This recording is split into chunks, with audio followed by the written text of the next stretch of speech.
Hãy tưởng tượng một sinh vật độc đến mức, một sinh vật mà chỉ cần chạm vào thôi cũng đã có thể gây ra những hậu quả khôn lường. Chỉ một miếng can thôi cũng có thể là miếng cuối cùng của bạn, một kết cục đau đớn và nhanh chóng. Vậy mà người ta vẫn tìm kiếm nó để ăn tối. Thật khó tin phải không? Một sự đánh đổi đầy rủi ro, một trò chơi may rủi với chính mạng sống của mình. Đây không phải là một câu chuyện kinh dị, một sản phẩm của trí tưởng tượng đen tối, mà là một thực tế ở một số cộng đồng ven biển Việt Nam. Một phần của cuộc sống, một nét văn hóa, dù đầy rẫy hiểm nguy. Con của mật quỷ, Zosimus Aeneus, rất độc, chứa chất độc thần kinh cực mạnh, đủ sức hạ gục bất cứ ai, nhưng truyền thống vẫn giữ nó trong thực đơn. Một sự thách thức với tử thần, một sự ngoan cố đáng kinh ngạc. Tại sao lại mạo hiểm? Điều gì khiến người ta bất chấp tất cả để thưởng thức một món ăn có thể cướp đi mạng sống của họ? Đối với một số người, đó là về di sản, một phần không thể thiếu của bản sắc văn hóa, và sức hấp dẫn mạnh mẽ của hải sản. Hương vị độc đáo, kết cấu đặc biệt, một trải nghiệm ẩm thực khó cưỡng. Nhưng truyền thống này là một canh bạc nguy hiểm, một sự liều lĩnh không đáng có. Một canh bạc làm mờ ranh giới giữa một bữa ăn và một sai lầm chết người. Một sự lựa chọn có thể dẫn đến những hậu quả tàn khốc. Những câu chuyện sống sót tạo ra một cảm giác an toàn giả tạo, một sự ảo tưởng nguy hiểm, duy trì một vòng luẩn quẩn chết người. Một chuỗi bi kịch lặp đi lặp lại, không có hồi kết. Của mặt quỷ là một lời nhắc nhở rõ ràng, một biểu tượng của sự nguy hiểm tiềm ẩn. Phong tục địa phương có thể xung đột với sự thật khoa học, tạo ra một cuộc chiến giữa niềm tin và lý trí. Đôi khi với những kết quả bi thảm, những mất mát không thể bù đắp, những nỗi đau không thể nguôi ngoại. Mỗi khi nó được nấu chín, nhiều mạng sống bị đe dọa. Một sự mạo hiểm không đáng có, một sự đánh đổi quá lớn. Hiểu được nghịch lý này là bước đầu tiên để phá vỡ chuỗi bi kịch. Nhận thức được sự nguy hiểm, đó là chìa khóa để thay đổi. Hãy cùng khám phá tại sao món ăn chết người này vẫn tìm đường đến bàn ăn, bất chấp những cảnh báo và nguy hiểm rình rập. Và tại sao đã đến lúc phải dừng lại, đã đến lúc bảo vệ mạng sống, đã đến lúc chấm dứt truyền thống nguy hiểm này. Của mặt quỷ có tên gọi như vậy là do hình dáng giống khuôn mặt quái dị trên mai của nó, một dấu hiệu cảnh báo tự nhiên. Mai của nó rộng hơn dài, có kết cấu thô ráp và những chiếc chân có xốc khiến nó khác biệt với các loài của an toàn hơn. Tìm thấy ở các ran san hô của Việt Nam, nó thường bị lan với các loài của ăn, được dẫn đến những sai lầm nguy hiểm. Màu sắc và hoa văn sặc sỡ không phải là dấu hiệu của sự quý hiếm, mà là một lời cảnh báo phải tránh xa. Du khách và người dân địa phương đều có thể bị lừa bởi vẻ đẹp của nó, nhầm lẫn nó với một món ăn ngon. Vệ ngoài cửa của mặt quỷ là lá cờ đỏ của tự nhiên, hãy chiêm ngưỡng nó, nhưng đừng bao giờ ăn nó. Bí mật chết người của nó được viết ngay trên mai của nó. Sự nguy hiểm của mắt quỷ đến từ các chất độc thần kinh mạnh saxitoxin và tetrodotoxin tích lũy từ chế độ ăn của nó. Những chất độc này ngăn chặn tín hiệu thần kinh, gây tê liệt nhanh chóng và, nếu không được can thiệp, sẽ dẫn đến tử vong. Các triệu chứng bắt đầu bằng cảm giác tê môi, sau đó leo thang thành yếu cơ, mất khả năng phối hợp và suy hô hấp. Các chất độc này bền với nhiệt, không có cách nấu nào có thể phá hủy chúng, không có thuốc giải độc. Chỉ có chăm sóc hỗ trợ và hô hấp nhân tạo mới có thể cứu sống nạn nhân. Ngay cả một lượng nhỏ cũng gây chết người. Nhiều người tin rằng nấu hoặc làm sạch cửa sẽ làm nó an toàn, nhưng khoa học nói điều ngược lại.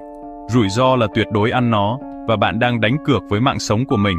Cách an toàn duy nhất để xử lý con của này là không ăn nó. Khoa học đã rõ ràng đây là một bữa ăn không đáng để mạo hiểm. Những lời cảnh báo không chỉ là lý thuyết suông, những dòng chữ khô khan trên sách vở. Chúng không chỉ là những khuyến cáo từ các nhà khoa học hay những lời răn đe từ chính phủ, mà là những bi kịch thực sự đã xảy ra với các cộng đồng ven biển Việt Nam.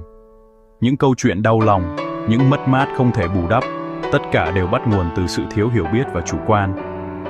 Tại Bình Định, một vùng đất nổi tiếng với nghề đánh bắt hải sản, ngư dân đã nấu một món canh, một món ăn truyền thống, vội của mắt quỷ. Họ không hề hay biết về sự nguy hiểm tiềm ẩn trong con của mà họ đang chế biến. Sự thiếu thông tin đã dẫn đến hậu quả khôn lường. Trong vòng 1 giờ ngắn ngủi, những triệu chứng đáng sợ bắt đầu xuất hiện, tê liệt lẫn nhanh khắp cơ thể, cướp đi khả năng vận động và cảm giác. Thật đau lòng khi biết rằng một số người đã chết trước khi nhận được sự chăm sóc y tế thích hợp. Khoảng cách địa lý và sự hạn chế về nguồn lực đã cướp đi cơ hội sống của họ. Một gia đình khác, với mong muốn có một bữa ăn ngon và bổ dưỡng, đã bị một người bán hàng ở chỗ lửa, vô tình hoặc cố ý. Họ đã mua cửa mắt quỷ và làm súp cửa cho cả gia đình, không may may nghi ngờ về mỗi nguy hiểm đang rình rập. Hậu quả thật khủng khiếp, một số người, bao gồm cả những đứa trẻ vô tội, đã bị ốm nặng, phải nhập viện trong tình trạng nguy kịch. Những sự cố thương tâm này làm nổi bật những lỗ hổng nghiêm trọng trong hệ thống an toàn thực phẩm và nhận thức cộng đồng ở các vùng ven biển. Cần có những nỗ lực mạnh mẽ hơn để nâng cao kiến thức về an toàn thực phẩm và tăng cường nhận thức cộng đồng về những nguy cơ tiềm ẩn. Mặc dù các quan chức y tế đã đưa ra cảnh báo về của mặt quỹ và những nguy hiểm liên quan, nhưng các trường hợp ngộ độc vẫn tiếp tục xảy ra, cho thấy rằng thông điệp chưa đến được với tất cả mọi người. Mô hình đáng buồn thay, luôn giống nhau, lặp đi lặp lại hết lần này đến lần khác. Bắt đầu bằng việc nhận diện sai loài của, dẫn đến ngộ độc nhanh chóng và dữ dội.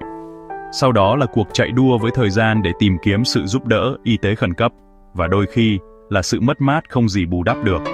Những câu chuyện này biến những cảnh báo khoa học khô khan thành nỗi đau khổ tột cùng của con người, thành những giọt nước mắt của những gia đình mất người thân. Chi phí của một bữa ăn liều lĩnh, một phút bất cẩn, có thể rất tàn khốc, để lại những vết sẹo không thể xóa nhòa. Bài học rút ra từ những bi kịch này rất đơn giản nhưng vô cùng quan trọng. Một sai lầm nhỏ, một sự thiếu hiểu biết có thể gây ra hậu quả chết người. Của mắt quỷ, với vẻ ngoài đáng sợ và độc tính cao, hoàn toàn không đáng để mạo hiểm tính mạng của bạn và những người thân yêu. Hãy cẩn trọng và luôn ghi nhớ những cảnh báo. Tại sao người ta vẫn ăn của mắt quỷ? Câu trả lời là sự pha trộn giữa truyền thống nghèo đói và thông tin sai lệch. Đối với một số người, đó là một lối sống, những thói quen cũ khó bỏ, ngay cả khi chúng nguy hiểm. Áp lực kinh tế đầy ngư dân phải sử dụng mọi thứ đánh bắt được, ngay cả những thứ rủi ro. Cảm giác hồi hộp của điều cấm kỵ và những câu chuyện sống sót thúc đẩy sự dũng cảm và tò mò. Nhiều người tin vào các phương pháp chế biến bí mật hoặc nghĩ rằng nguy hiểm bị phóng đại. Nhưng sự thiếu hiểu biết thường là yếu tố gây chết người nhất. Nhiều người đơn giản là không biết rủi ro. Thu hẹp khoảng cách kiến thức này là rất quan trọng để cứu sống. Nhận thức là tuyển phòng thủ đầu tiên. Truyền thuyết dân gian cho rằng bạn có thể nấu hoặc làm sạch chất độc ra khỏi cửa mặt quỷ, nhưng đó là một huyền thoại chết người. Các chất độc tồn tại sau khi luộc nướng và hầm, không có mẹo nhà bếp nào có thể làm nó an toàn. Loại bỏ nội tạng hoặc ngâm trong giàm không có tác dụng gì, chất độc có ở khắp mọi nơi trong thịt. Những huyền thoại này mang lại cảm giác an toàn giả tạo, dẫn đến bi kịch. Phương pháp an toàn duy nhất là tránh hoàn toàn. Niềm tin vào các kỹ thuật giải độc bí mật là một ảo tưởng nguy hiểm. Khoa học và truyền thống đang đối đầu, nhưng chỉ có một thứ có thể cứu sống. Đừng đánh cược vào một huyền thoại, đừng ăn nó. Bảo vệ bản thân bắt đầu bằng một quy tắc đơn giản nhưng vô cùng quan trọng, đó là sự cẩn trọng và kiến thức. Chúng ta cần trang bị cho mình những hiểu biết cần thiết để đối mặt với những nguy cơ tiềm ẩn. Nếu bạn không chắc chắn 100% về danh tính của một con cừu, dù chỉ là một chút nghi ngờ, thì tốt nhất là đừng ăn nó. Sự an toàn của bạn quan trọng hơn bất kỳ món ăn nào. Đừng để sự tò mò hay ham muốn nhất thời đánh bại lý trí và sự cẩn trọng. Hãy tìm hiểu thật kỹ các đặc điểm nhận dạng của mặt quỷ, đặc biệt là phần mai có hình dáng giống khuôn mặt kỳ dị, chân có xốc vẫn nổi bật và càng có đầu màu sẫm, gần như đen.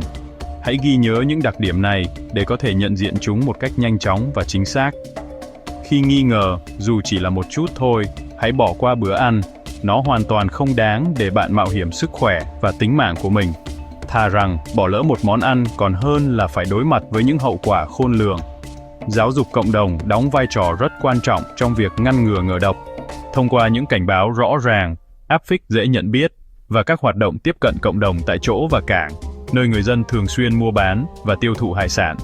Tất cả những nỗ lực này có thể cứu sống rất nhiều người. Ngư dân, những người trực tiếp đánh bắt, và người bán hàng, những người tiếp xúc trực tiếp với sản phẩm, phải được đào tạo bài bản để nhận diện chính xác và loại bỏ con của độc hại này khỏi chuỗi cung ứng thực phẩm. Các quy định và chính sách cần được thiết kế để ngăn chặn một cách hiệu quả của không rõ nguồn gốc, không được kiểm soát chất lượng đến tay người tiêu dùng. Hãy luôn mua hải sản từ các nguồn cung cấp đáng tin cậy, có uy tín và cảnh giác cao độ với những món hồi bất thường hoặc những người bán có vẻ không rõ ràng, đáng ngờ. Đừng ngần ngại hỏi người bán hàng những câu hỏi liên quan. Nếu bạn vẫn không chắc chắn, hãy lịch sự bỏ đi. Câu chuyện về của mặt quỷ không chỉ là một sự cố đơn lẻ mà là một lời cảnh báo sâu sắc. Hãy luôn tôn trọng những nguy hiểm tiềm ẩn của tự nhiên và tin tưởng vào những bằng chứng khoa học đã được kiểm chứng hơn là những lời đồn thổi hay huyền thoại vô căn cứ. Đừng bao giờ cố gắng thủ vận may hay thách thức số phận bằng cách ăn những loại hải sản mà bạn không chắc chắn. Hãy chủ động dạy cho gia đình và hàng xóm của bạn cách nhận biết những rủi ro tiềm ẩn liên quan đến của mặt quỷ. Bằng cách tích cực truyền bá kiến thức và nâng cao nhận thức cộng đồng, chúng ta có thể ngăn chặn những bi kịch không đáng có và tận hưởng hải sản một cách an toàn và có trách nhiệm. Hãy nhớ rằng, của mặt quỷ thuộc về đại dương bao la, không phải trên địa ăn của chúng ta. Hãy để chúng sống cuộc sống tự do của mình trong môi trường tự nhiên.